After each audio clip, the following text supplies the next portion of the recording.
Well, good afternoon, and thank you for tuning in to the Raymond Hall Show. I am your host, Raymond Hall, and we are here in beautiful Southern California. It has been a little bit warmer than usual, but we are still so thankful to be here. We want to reach out to all of the persons that's been affected by these fires and by the heat and that kind of thing. We have a guest with us, Director of Activities for the Southern California Lay, Jackie DuPont Walker. Jackie, are you there? I am. How are you doing, Mr. Hall? I am doing fine, and thank you so very much to come and talk to us again. She is so informative about a number of things, and the church is ground zero for social action, and that's where she does a lot of the work that spreads out from there into the community. Today we're going to be talking about voting, and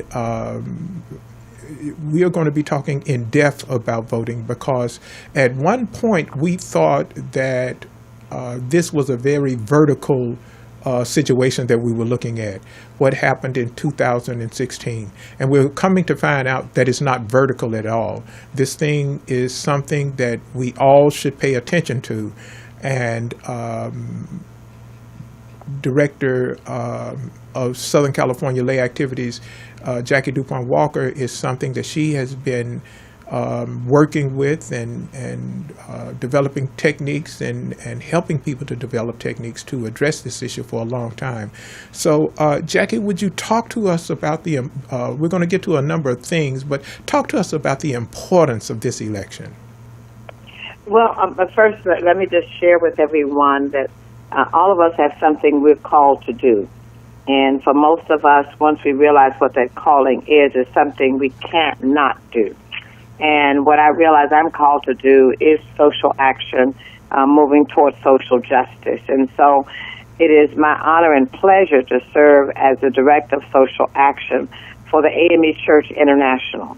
And so with that in mind, we have kicked off the 2018 midterm election voter outreach, which includes education, mobilization, and registration. Okay. They could spend a lot of time talking about registration.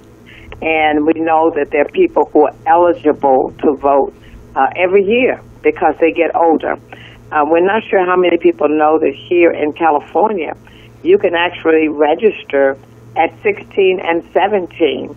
They put you in a database, and when you turn 18, they send you out your congratulatory letter. So you don't have to wait until you're 18, and that's why people who are having any kinds of graduations, in addition to buying the balloons and the stuffed animals and the bouquets, one should make sure that somebody completes their voter registration card. So a high school student at 10th, 11th, or 12th grade can complete a voter registration process and be in queue for when they turn 18. Extremely important. On our website, a number of other websites, you can go online and register. So as much as I love taking the cards and going around and finding people, you can actually register online from anywhere in the United States. You will get back the validation or not, but you can actually do that. There's a National Voter Registration Day, and it is just so important to remember that there are millions of people who are registered and never cast a vote. And so in addition to the new voters, we need to reach those people so they know it can make a difference, that their vote can make a difference. Okay. I think we have an example from what happened in Alabama, where people actually went back to the door-to-door knocking.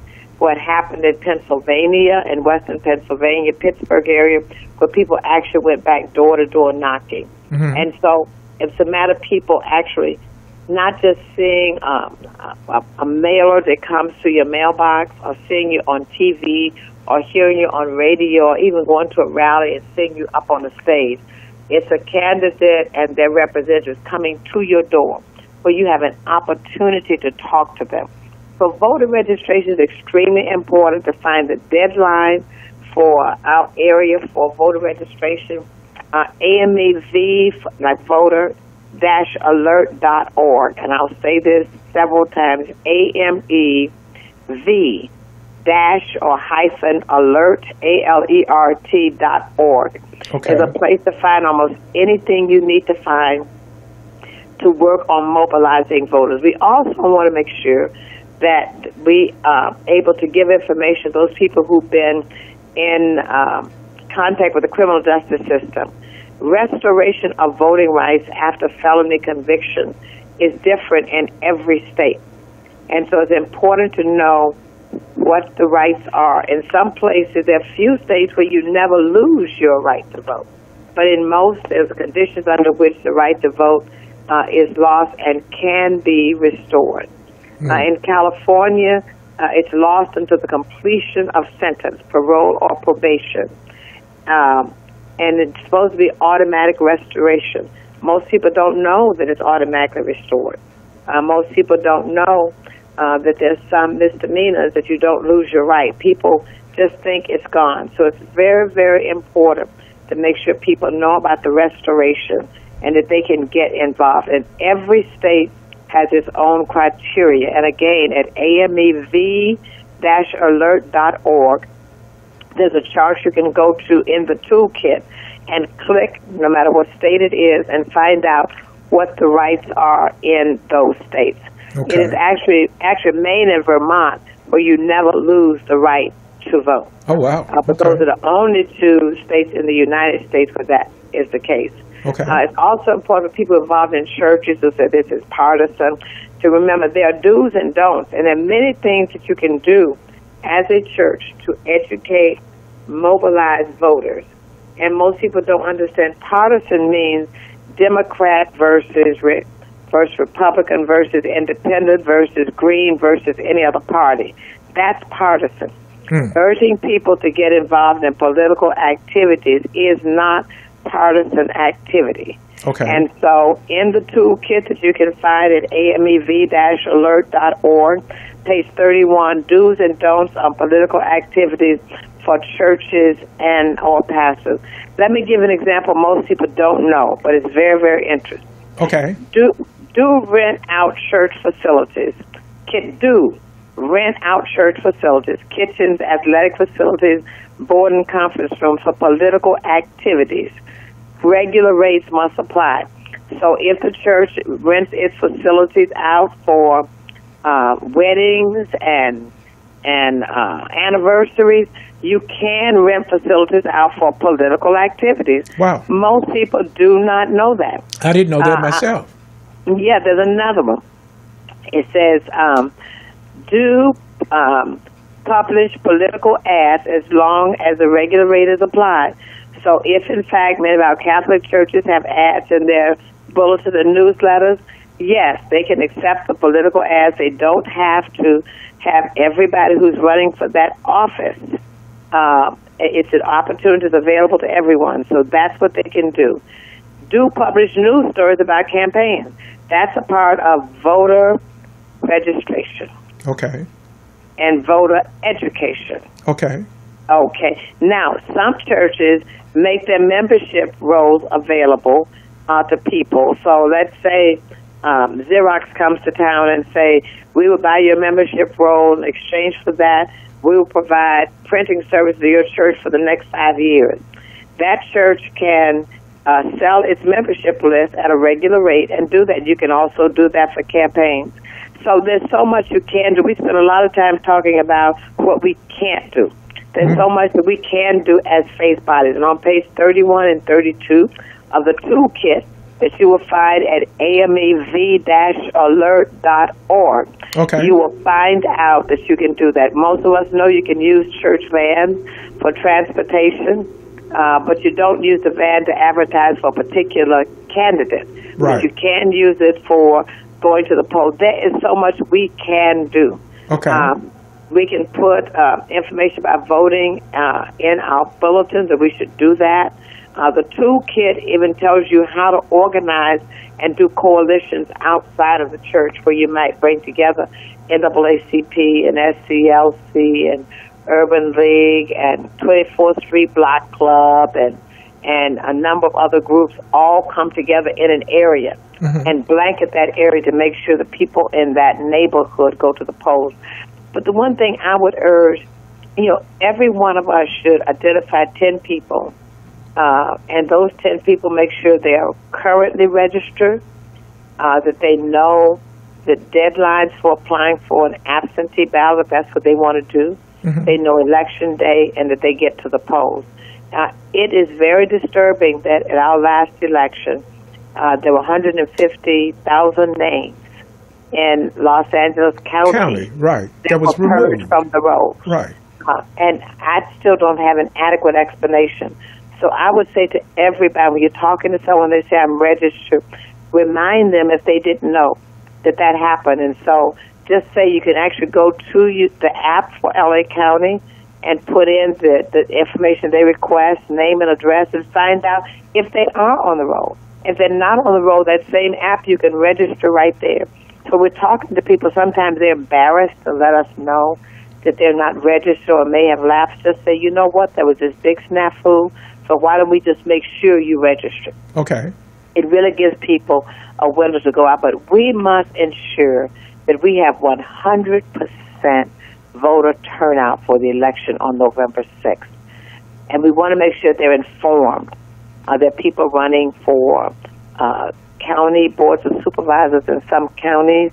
Some people, we know we have the statewide offices here in California, the governor. Right. We know that every member of Congress is running for re-election, every single one.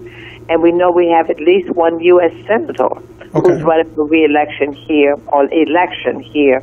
And such as at least one U.S. Senate seat is open here in the state of California. But every congressional person is up. So we need to be informed about who's running and not just what's put on a mailer or in a little sound bite, somebody walking through your church for 2 minutes. Right. And that kind of voter education you should be able to find on our website. We're going to start putting information on so people will know the questions to ask. We can't cover the whole country with every detail, but it's important for people to take the framework and use it to educate, mobilize, and register people so that November 6th we'll be back to a time when pride was expressed in voting. Absolutely. There were long lines because people had to cast their vote. There's so much critical out here now, the climate, the very environment. Anyone suffering in this heat now knows how much attention we need to pay. The quality of our water and infrastructure is extremely important. Correct. The quality of our air. Just being able to survive on limited income. The protections that need to be put in place. I could go on and on and on about the things that are legislated at every level of government. It's extremely important for people to not think somebody else can do it for you. Correct. And one of the things that's vital is that we have to get involved in order to be involved. Yes. It's amazing to me. I, by just glance, saw all of these African Americans at the White House and turned the volume up and to find that they were preachers. And there was a conversation that was talking about the impact, supposedly, that these preachers had. And I'm going that this just cannot be. This we must not let our education be through television. Our education needs to be through our neighbor and through the very things that Jackie is talking about. And that's why I'm so elated that you took my call and that you came to the show and is giving us all of this information. AMEV-alert is something that everybody should imprint in their things to do, bucket list, whatever it is that you want, .org. Whatever that you want to do. That 10 person that she's talking about is critical. And let me say something about what was obviously promoted so that we would all turn our attention. I don't know, did not recognize anyone sitting around that table. Right.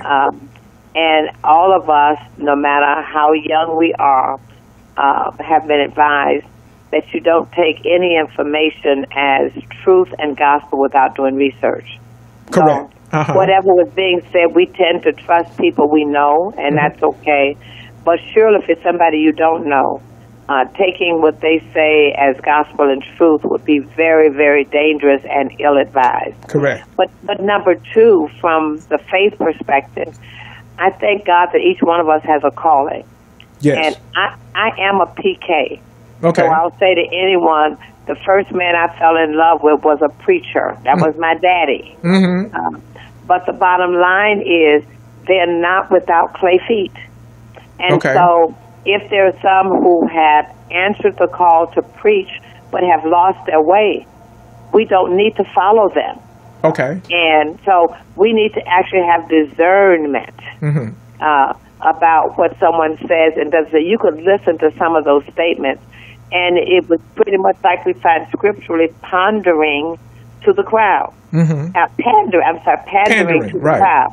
And so there's no way that some of what was said was true at all. Right. And so I think hopefully that what we saw yesterday will propel us, knowing that there's so much desperation to continue down this path of disenfranchising people and making a larger and larger gap between the haves and have-nots a reality. Yes. That it would get us excited enough to identify our 10 people and be locked at the hip with them until November 6th, take a 24-hour break, and start again in order to ensure the U.S. Census count is correct. Okay. And so we have November 6th. We only get to pause for 24 hours before we should be back on the case, ensuring that the 2020 census does not have a serious undercount in our neighborhood. But for now, we need to send the right people to Washington. So we don't have to spend time looking at television to see what somebody did that was crazy. Yes. If the right people who understand, committed, and are called to do this are there, we can just be there to support and give information. Yes. Right now, you almost can't live your life for wondering what next. That's correct. And we need to bring those people home, let them do something else. Yes. Yes. Now, one of the other things that I want to mention, what's being done to assure that the vote is being counted? Has Los Angeles County moved to make sure that every vote that is being recorded as it was cast? Both you and I saw the thing about the 150,000 that just disappeared off the rolls. And the reason they gave did not make any sense, that the software developer, his product was not compatible with the actual machine language or something that was used. It just didn't make any sense, and it dropped 150,000 people. They say, okay, that will never happen again, but what next? If we didn't know about that, what next? Is there any kind of conversation that's being had to say, we want to make sure we test these machines to make sure that they're working properly before we use them? Well, two different things there, Brother Hall. The names drop had nothing to do with the machines, because the names are manual identified, as you know, from the book. Right. And so there is a investigation into what happened, and there's to be another report. There was an interim report, and then another report regarding what the problem was and how, as you say, that will never happen again. Okay. I'm assured that the supervisors are looking at what other things can happen, like the report that in 2016, in some sections of the U.S., the machines were preloaded by the vendor because somebody paid them. So all of those are things that, in order to have a vote election with integrity, have to be looked at. But there's also the human element.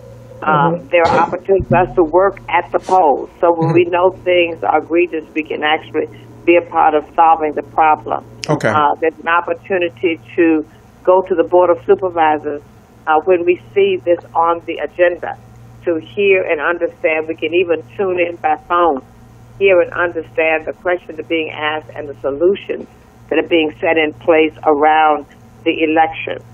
There's also the opportunity to actually observe the county, and we can call the county registrar and see how that happens. Okay.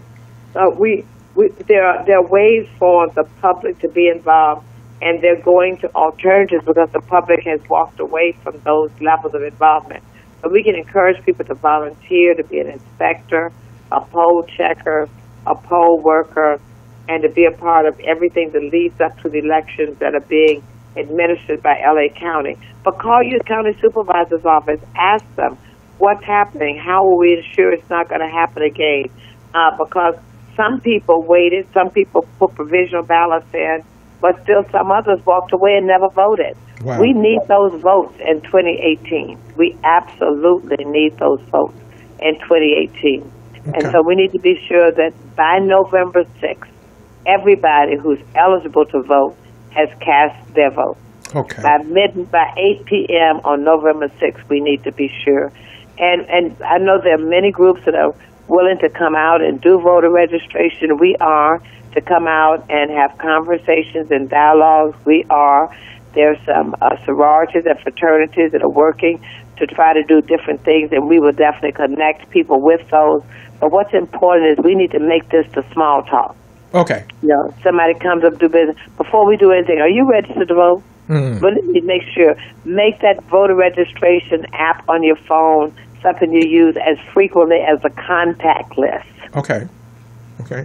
Now, the app is It is evolved in... LA Vote. Okay. You can actually find the national link on AMEV Alert. But for those in LA County and the listening audience, LA Vote, which is a county's website, Okay. has an app on it also. So you can do either one, amev-alert.org or LA Vote. Okay. All right.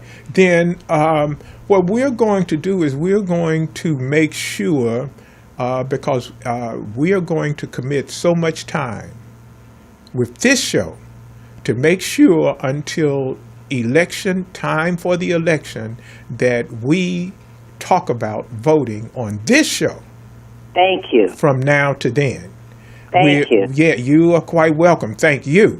We would like for each community to follow some of the suggestions. Go to the web, to the amev-alert.org. Browse through it. There's a thing that I call, with God's Word, I camp out in certain places. Sometimes I read God's Word and sometimes I just camp out in God's places. So if you see that there's an area on this page at the amev-alert.org that gives you particular interest more than other, camp out there.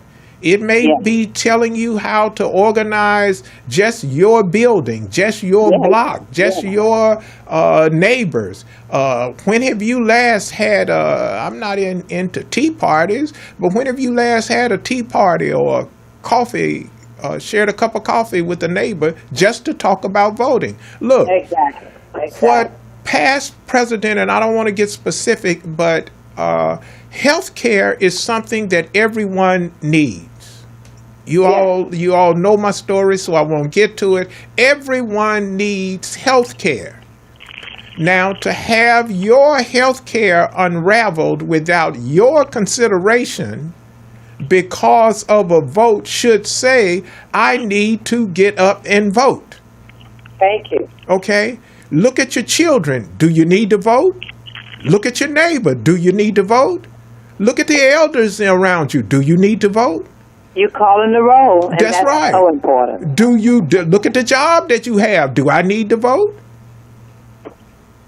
Find a reason to get up and vote. And if you have a problem, call us. We have connection to the sentencing project for those who believe they should restore their rights, and it hasn't happened. We have connection to NAACP, Legal Defense Fund, as well as the National Lawyers Committee. and they're there to troubleshoot when people believe they're being unfairly denied the right to vote. Now, Jackie, give us a number where they can call. Give them a number where they can call. Unfortunately, I don't have it streaming, and maybe we can straighten it out before the end of the show, or I'll make sure next week or the next time you have a moment to come aboard, I will have that information to where it's running. They can call 213-747-1188. Okay. And they will have to leave a message, but they leave a message at extension 1. Okay. 213-747-1188, extension 1. Okay. Now, talk to us about one other thing you mentioned about the robocalls. Where does it play, and how is that important? Well, as we have expanded our horizons and we go to high technology, we have left behind people who by choice or because they don't have access are not on the internet. Mm-hmm. And so robocall is a system where you can program a message in, and then you program numbers. Sometimes they just program random numbers, and that message is actually conveyed to a number when someone answers. You've probably gotten some at home. Yes. Where they pause a moment and they say, hello, this is. Well, the robocall is a way that we can actually reach people who we don't see to remind them that something is important. We can also go back to the phone bank where I have my list and I call my list to make sure they know what's important, when they're supposed to show up, and what they're supposed to do. Yes. So whether it's the official robocall mechanism that's more automatic, or the phone bank where people call and check on you, we have to reinitiate that to make sure that we can reach everybody. So we have to do the phone. And I'll tell you, my favorite place to carry messages like this are the barbershop and the beauty salon. Okay. And then at the nail shop. That's where we solve all the world's problems. Everybody sitting in the barbershop and beauty salon knows how to solve every problem. Okay. At least in my barbershop and beauty salon, they do. That's about the way it goes. Okay. And so that's a place to sit and have these conversations. That's where you would hear some of the caution, some of the rumors, some of the things that aren't true to keep people from voting. That's where you would hear it, and also find a place that people know, you know what, I might not be able to explain it, but will you come and explain to the people I know who think like me? Okay. And that's what we're going to do. We're going to have these trusted voices out and about. Okay. And so this is that time, and so we're open if you want us to come and talk to a group. Important. If you live in a building and that building is not a voting location, get someone to come in and help people get absentee ballots, especially if they're elders and might not get out. Yes. Extremely important. And then go back close to election day, be sure they return them. Yes. Not that they get them, but that they complete them and return them. Yes. I have what we call ballot parties. And at the ballot party, the seniors come with their ballots, and we discuss what's on there. We explain what it looks like it's saying versus what it's saying. And then in the end, they can make their own choices and informed choices. And my challenge to them is, now that you understand what the ballot is saying, then this is the time for you to talk to your children, your grandchildren, your great-grandchildren, and tell them, this is what you need to know about this ballot. Yes. And this is when we want to tell them something to get them to do it, we know how to do it, don't we? That's true. And this is that important. This is when that we important. tell them, I want you to show up for Grandma and Grandpa's birthday, and I don't want no excuses. We know how to get our kids to do what they need to do. That's correct. This is one of those times we need to let no excuse.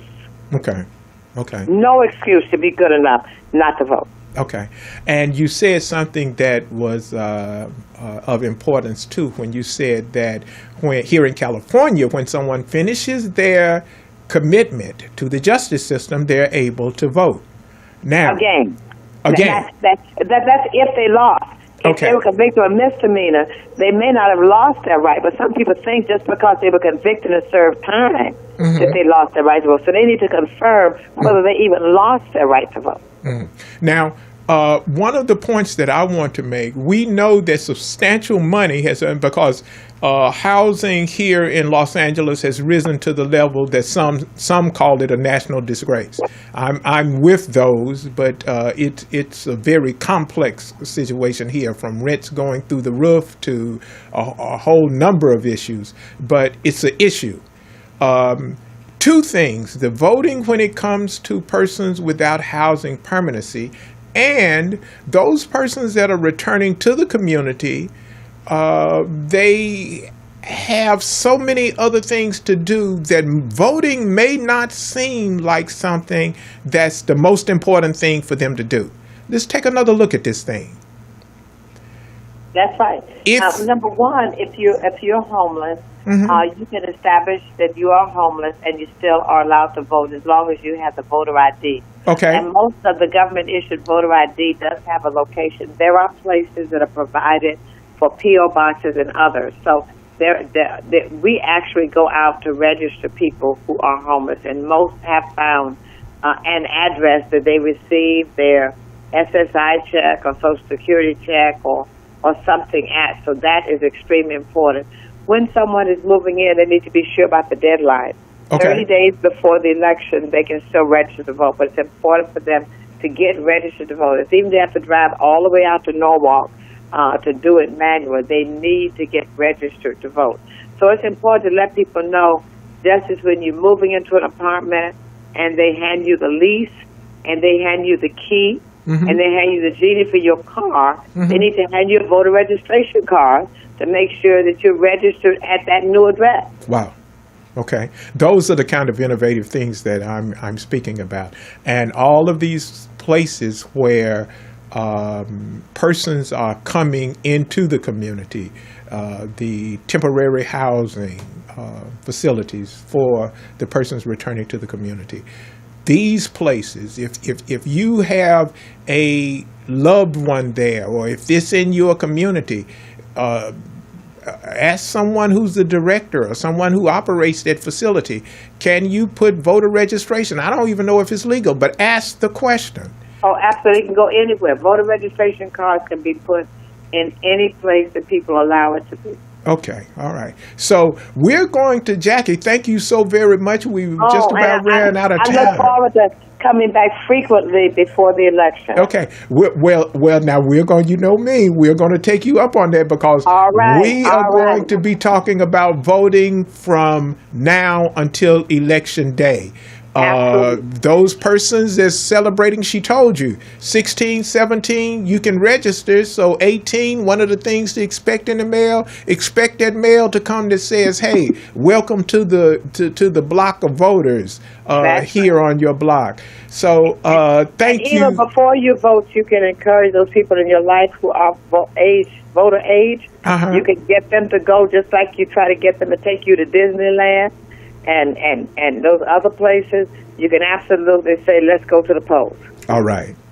All right. Well, thank you so very much again. Thank you so much. And you're listening to us. We look forward to seeing everybody voting. Okay. And we'll be talking with you again next week on a different aspect of voting here on the Raymond Hall Show. All right. Thank you. We're going to take a quick break because we only have a few minutes, and when we come back, we're going to talk to you about Mr. T.O. McGee. We'll be back in 15 seconds.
And we are back. Thank you again for joining us here at the Raymond Hall Show.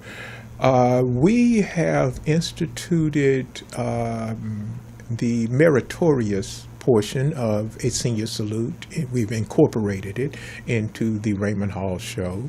And we have mentioned several veterans. Today, we're going to give spotlight to Mr. T.O. McGee. Veteran T.O. McGee was 80 years old when he passed. His birthday was coming this December. Mr. McGee was a husband for 54 years and father of 3. He was a member of the United States Air Force from December 1957 to August of 1960. Airman second class, discharged Civil Engineer Squadron number 8007, discharged from March Air Force Base here in Riverside, California, and he served in the Korean conflict. He was awarded the Good Conduct Medal in the Air Force Accommodation. After discharge, he graduated from Compton College with a AAA degree.